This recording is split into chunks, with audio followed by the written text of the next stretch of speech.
मिले। सरकार की बदली है, मिजाज भी बदला है और ये मोदी है, ये योगी है।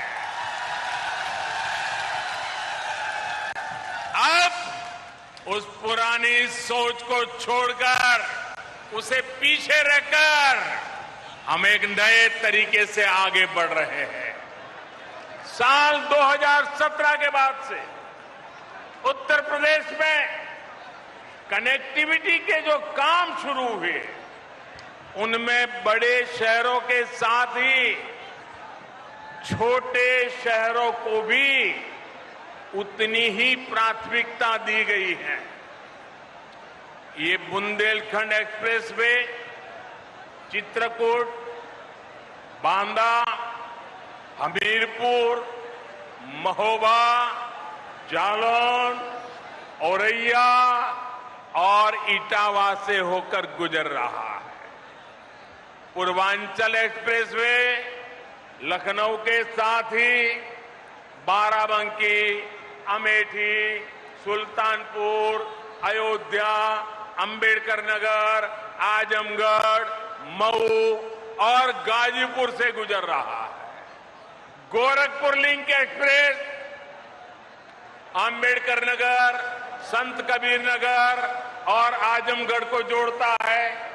गंगा एक्सप्रेसवे मेरठ, हापुड़, बुलंदशहर, अमरोहा, संभल, बदायूं, शाहजहांपुर, हरदोई, उन्नाव, रायबरेली, प्रतापगढ़ और प्रयागराज को जोड़ने का काम करेगा।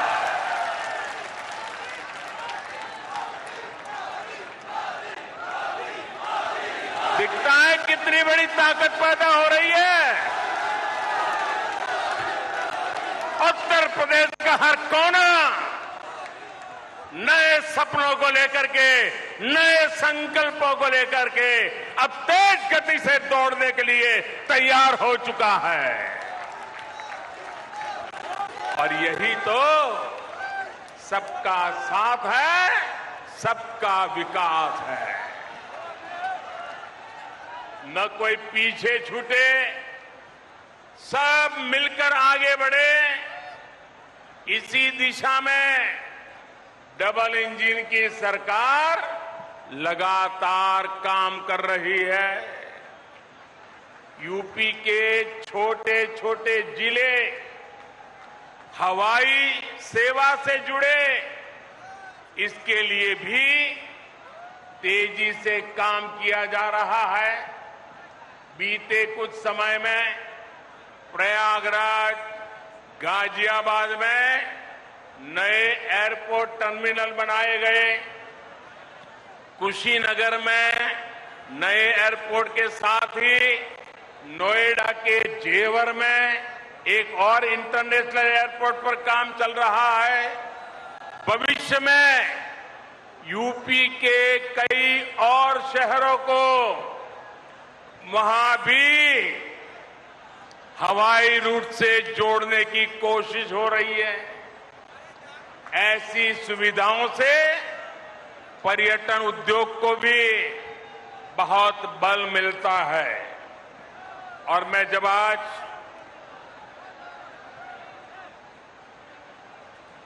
यहां मंच पर आ रहा था, तो उसके पहले मैं इस बुंदेलखंड एक्सप्रेसवे का प्रेजेंटेशन देख रहा था, एक मॉड्यूल लगाया वो देख रहा था। और मैंने देखा कि इस एक्सप्रेसवे के बगल में जो जो स्थान है, वहां पर कई सारे किले हैं। सिर्फ झांसी का ही किला है ऐसा नहीं, कई सारे किले हैं। आप में से जो विदेश की दुनिया जानते होंगे उनको मालूम होगा, यूरोप के कई देश ऐसे हैं जहां पर किले देखने का एक बहुत बड़ा टूरिज्म उद्योग चलता है और दुनिया के लोग पुराने किले देखने के लिए आते हैं। आज बुंदेलखंड एक्सप्रेसवे बनने के बाद मैं योगी जी की सरकार को कहूंगा कि आप भी इन किलों को देखने के लिए एक शानदार टूरिज्म सर्किट बनाइए। दुनिया भर के टूरिस्ट यहां आए और मेरे बुंदेलखंड की इस ताकत को देखे। इतना ही नहीं, मैं आज योगी जी से आग्रह एक और करूंगा। आप उत्तर प्रदेश के नौजवानों के लिए इस बार जब ठंड की सीजन शुरू हो जाए, मौसम ठंडी का शुरू हो जाए, तो किले चढ़ने की स्पर्धा आयोजित कीजिए और परंपरागत रास्ते से नहीं, कठिन से कठिन रास्ता तय कीजिए और नौजवान को बुलाइए। कौन जल्दी से जल्दी चढ़ता है, कौन किले पर सवार होता है। आप देखना उत्तर प्रदेश के हजारों नौजवान इस स्पर्धा में जुड़ने के लिए आ जाएंगे और उसके कारण बुंदेलखंड में लोग आएंगे, रात को मुकाम करेंगे, कुछ खर्चा करेंगे, रोजी रोटी के लिए बहुत बड़ी ताकत खड़ी हो जाएगी। साथियों, एक एक्सप्रेस में कितने प्रकार के कामों को अवसर का जन्म दे देता है। साथियों, डबल इंजन की सरकार में आज यूपी जिस तरह आधुनिक हो रहा है, ये वाकई अभूतपूर्व है। जिस यूपी में, जरा याद रखना दोस्तों, मैं जो कह रहा हूं याद रखोगे? याद रखोगे? जरा हाथ ऊपर करके बताओ, याद रखोगे? पक्का याद रखोगे? बार बार लोगों को बताओगे? तो याद रखिए, जिस यूपी में सरयू नहर परियोजना का पूरा होने में 40 साल लगे, जिस यूपी में गोरखपुर फर्टिलाइजर प्लांट 30 साल से बंद पड़ा था, जिस यूपी में अर्जुन डैम परियोजना को पूरा होने में 12 साल लगे, जिस यूपी में अमेठी राइफल कारखाना सिर्फ एक बोर्ड लगा करके पड़ा हुआ था, जिस यूपी में रायबरेली रेल कोच फैक्ट्री डिब्बे नहीं बनाती थी, सिर्फ डब्बों का रंग रोगान करके काम चला रही थी, उस यूपी में अब इंफ्रास्ट्रक्चर पर इतनी गंभीरता से काम हो रहा है कि उसने अच्छे अच्छे राज्यों को भी पीछे छोड़ दिया है। दोस्तों, पूरे देश में अब यूपी की पहचान बदल रही है। आपको गर्व होता है कि नहीं होता है? आज यूपी का नाम रोशन हो रहा है, आपको गर्व हो रहा है कि नहीं हो रहा है? आप पूरा हिंदुस्तान यूपी के प्रति बड़े अच्छे भाव से देख रहा है, आपको आनंद हो रहा है कि नहीं हो रहा है? और साथियों, बात सिर्फ हाईवे या एयरवे की नहीं है। शिक्षा का क्षेत्र हो, मैन्युफैक्चरिंग का क्षेत्र हो, खेती किसानी हो, यूपी हर क्षेत्र में आगे बढ़ रहा है। पहले की सरकार के समय यूपी में हर साल, ये भी याद रखना, रखोगे? रखोगे? जरा हाथ ऊपर करके बताओ, रखोगे? पहले की सरकार के समय यूपी में हर साल औसतन 50 किलोमीटर रेल लाइन का दोहरीकरण होता था। कितना? कितने किलोमीटर? कितने किलोमीटर? 50। पहले, हमारे आने से पहले रेलवे का दोहरीकरण 50 किलोमीटर। मेरे उत्तर प्रदेश के नौजवानों, भविष्य कैसे गढ़ता है देखिए। आज औसतन 200 किलोमीटर का काम हो रहा है। 200 किलोमीटर रोड लाइन का दोहरीकरण हो रहा है। 2014 से पहले यूपी में सिर्फ 11,000 कॉमन सर्विस सेंटर थे। जरा आंकड़ा याद रखिए, कितने 11,000। आज यूपी में 1,30,000 से ज्यादा कॉमन सर्विस सेंटर काम कर रहे हैं। ये आंकड़ा याद रखोगे? एक समय में यूपी में सिर्फ 12 मेडिकल कॉलेज हुआ करते थे। आंकड़ा याद रहा? कितने मेडिकल कॉलेज? जरा जोर से बताइए, कितने? 12 मेडिकल कॉलेज।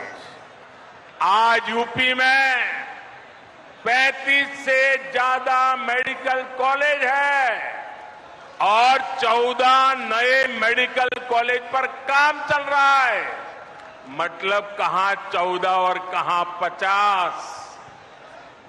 भाई और बहनों, विकास की जिस धारा पर आज देश चल रहा है, उसके मूल में 2 प्रमुख पहलू हैं।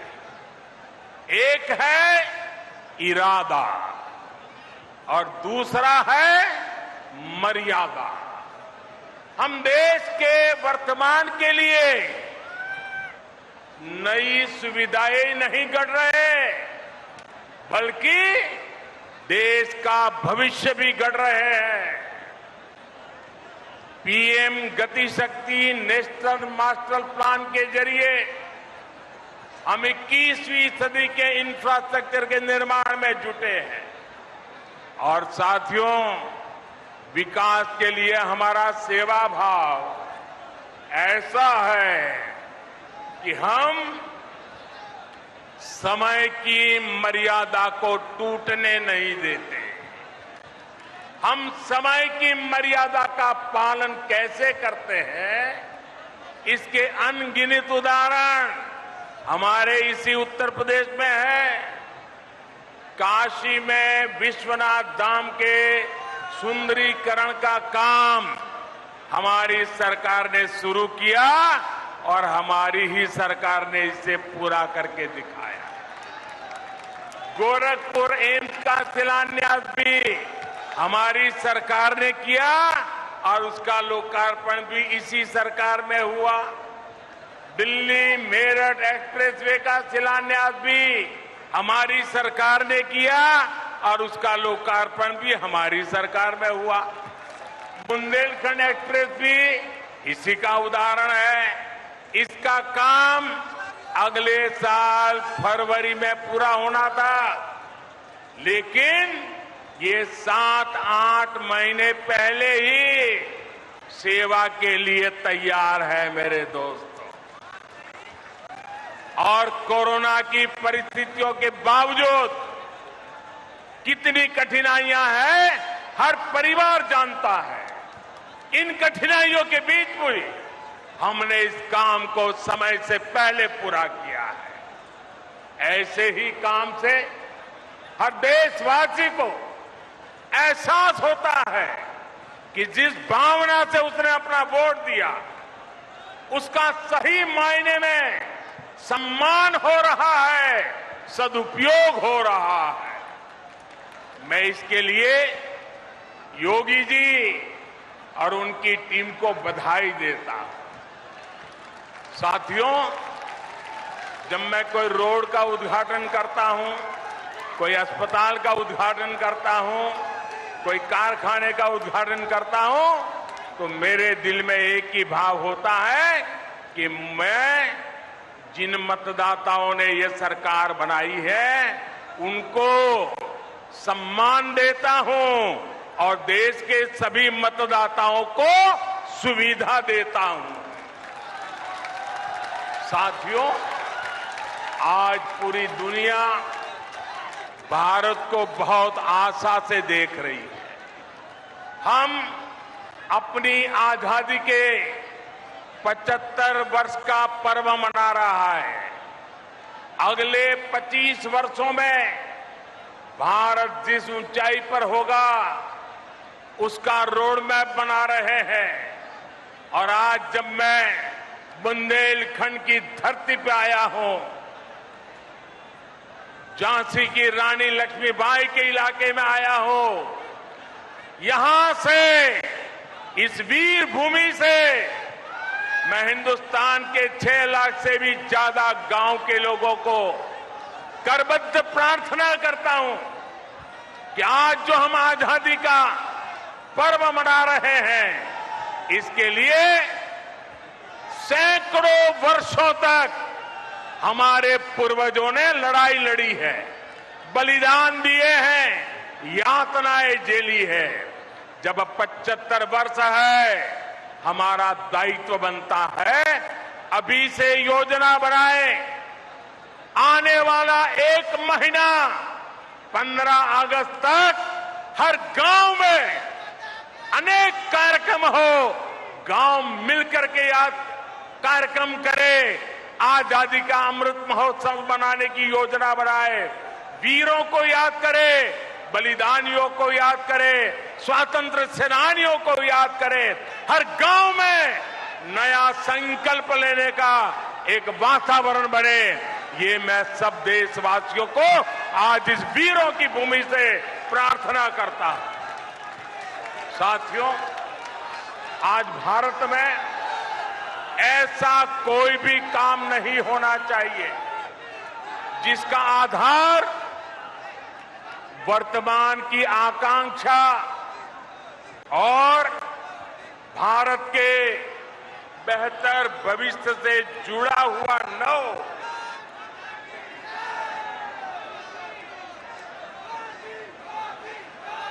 हम कोई भी फैसला ले, कोई भी निर्णय ले, कोई भी नीति बनाए, इसके पीछे सबसे बड़ी सोच यही होनी चाहिए कि इससे देश का विकास और तेज होगा।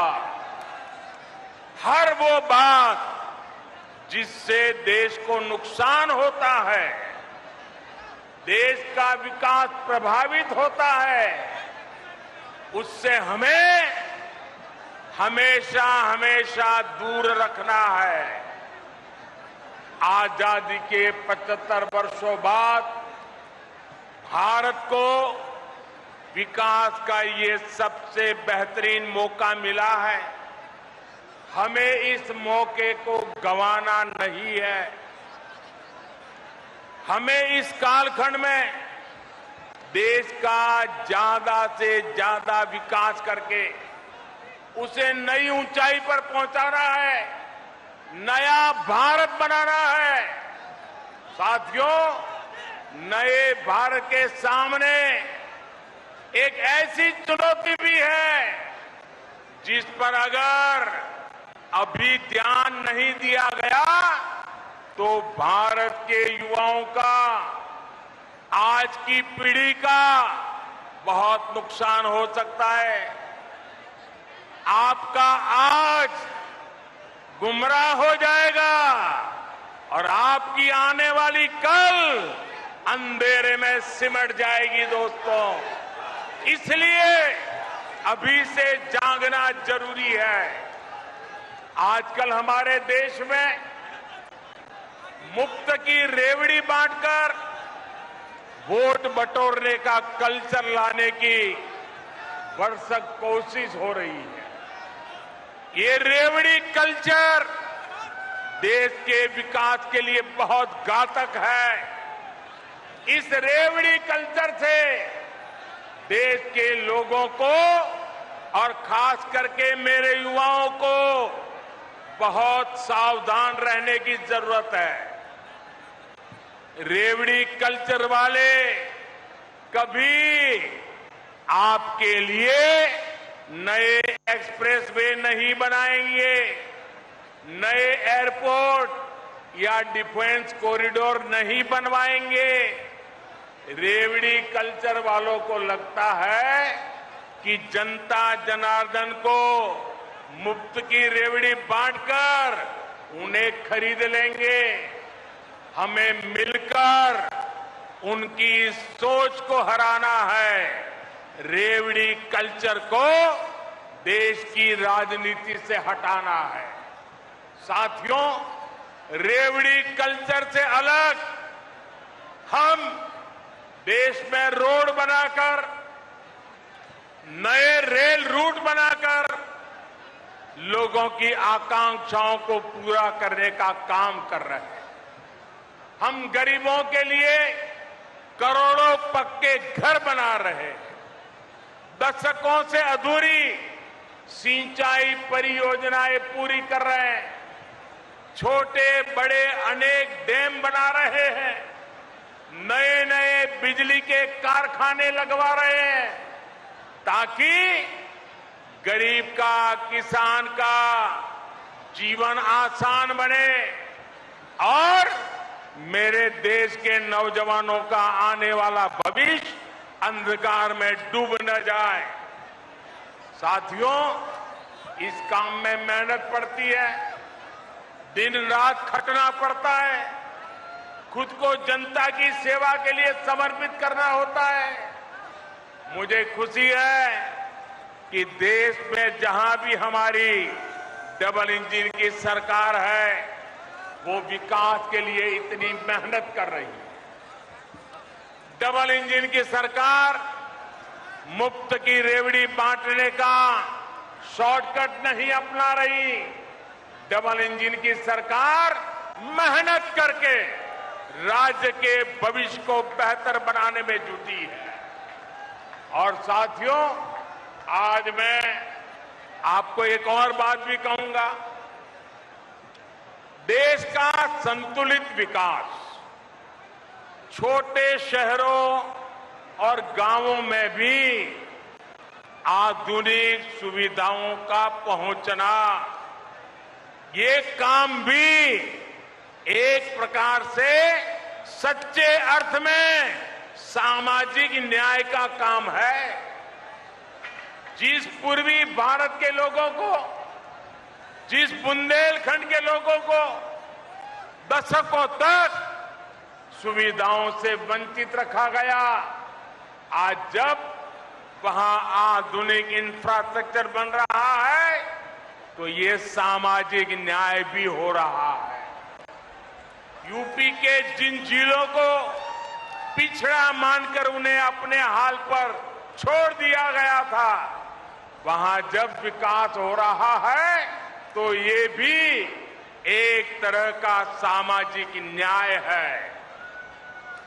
गांव गांव को सड़कों से जोड़ने के लिए तेजी से काम करना, घर घर तक रसोई गैस का कनेक्शन पहुंचाना, गरीब को पक्के घर की सुविधा देना, घर घर में शौचालय बनाना, ये सारे काम भी सामाजिक न्याय को ही मजबूत करने वाले कदम है। बुंदेलखंड के लोगों को भी हमारी सरकार के सामाजिक न्याय भरे कार्यों से बहुत लाभ हो रहा है। भाइयों और बहनों, बुंदेलखंड की एक और चुनौती को कम करने के लिए हमारी सरकार निरंतर काम कर रही है। हर घर तक पाइप से पानी पहुंचाने के लिए हम जल जीवन मिशन पर काम कर रहे हैं। इस मिशन के तहत बुंदेलखंड के लाखों परिवारों को पानी का कनेक्शन दिया जा चुका है। इसका बहुत बड़ा लाभ हमारी माताओं, हमारी बहनों को हुआ है। उनके जीवन में मुश्किलें कम हुई है। हम बुंदेलखंड में नदियों के पानी को ज्यादा से ज्यादा लोगों तक पहुंचाने के लिए लगातार प्रयास कर रहे हैं। रतौली बांध परियोजना, भावनी बांध परियोजना और मझगांव चिल्ली स्प्रिंकलर सिंचाई परियोजना ऐसे ही प्रयासों का परिणाम है।